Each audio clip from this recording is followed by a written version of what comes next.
Welcome! Kumusta po ang ating summer? Sa Finland ay summer na ngayong June. 3 buwan hanggang August po yan. Ngayon, mga 25 degrees Celsius ang pinakamainit. Sabi nga nila yung mga apartment kasi dito ginawa para sa malalamig na winter. Kaya yung loob ng mga apartment namin maiinit. Lalo na itong mga luma na parang sa amin. Mga walang aircon, ganyan. Kaya ang remedyo, mga electric fan. Yung litrato sa una, tsaka ito, mga biyahe namin yan noon. Kasama ng mga kababayan sa Lieto. Lieto po yung pangalan ng town. May kababayan tayo kasi na nagkaroon ng bahay din doon. Yun nung nakatira pa kami sa probinsya, nasa southwest Finland yun. Nag-strawberry picking kami, wala nang picture. Ayun, throwback yun na mabilis. Ito naman, mga tanim sa balkonahe, cucumber yan, pipino. Tapos ito naman, beans. Mga buto, nabili ko lang dun sa maliit na store na malapit sa amin, sa isang maliit na mall, char.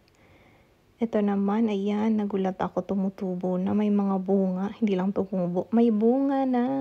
Ngayon lang kasi ulit ako nagtanim ng beans since elementary siguro o nung high school. Yung apartment po kasi namin dito sa Helsinki ay yung tipong walang bakuran. Wala kaming sariling bakuran, wala kaming lupain.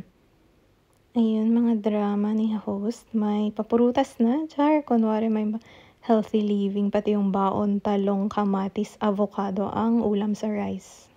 Share ko naman, sa work naman namin may mga generous na taong biglang nagdadala na lang ng mga sweets, ganyan, to be shared sa lahat ng staff. Ngayong taon, wala kaming pa-travel-travel, kaya throwback na lang yung bakasyon ko years ago. Ito po ay sa England. First time ko ring lumabas ng Finland noon. Nung time na yan, nagamit ko yung 2 linggong bakasyon ko sa pag-aaral ng Lähihoitaja dito sa Finland. Isang masashare ko na makakukumpara, mas mura yung gupit dun sa town na yun kesa sa pinanggalingan namin sa Finland, kaya dun siya nagpagupit. O diba, kahit may pa overseas travels, kailangan pa rin magtipid sa buhay, hindi na pupulot pera. Share ko naman, may Pinoy resto dito na bilhan ng ensaymada.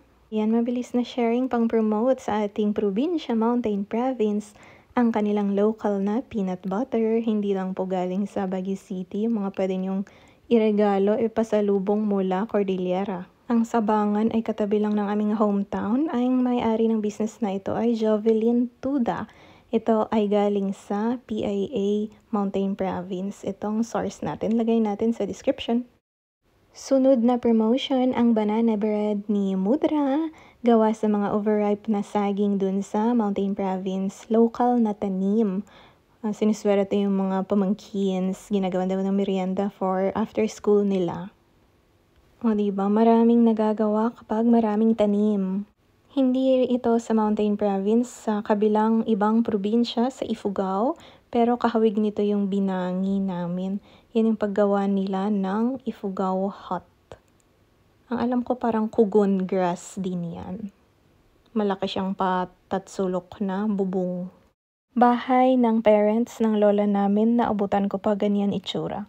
Yung iba, tinatakpan yan ng net o sisim, yung galvanized iron. Ayan, at ang napakasikat na rice terraces ng Ifugao. Diyan gina-construct nga yung bubong kanina. Sa recent events, ito naman ay sa aming hometown mismo, ang pangalawang Saig Festival. Hindi ko na ito naabutan kasi nakapag-abroad na ako bago nag-start ito. Iba pa daw yung Christian na festival, yung fiesta. Tapos ito pang local naman, pangalawang fiesta nila. Last year lang ito nagsimula, so first yun, ito ang second this year. Ang saig, ito yung form ng rice wine bago siya maging rice wine, bago siya ma-ferment. Yung pinaglagyan ng saig, talupak ang tawag dyan, galing yan sa trunk ng saging, kung napapansin nyo. Ganito naman ang kanyang itsura kapag wala pang laman. Ang picture na to ay galing sa Being Igorot FB page. Yan, may nakita na naman kayo tungkol sa mga Igorot, mga indigenous people. 62nd founding anniversary daw ng Kayan.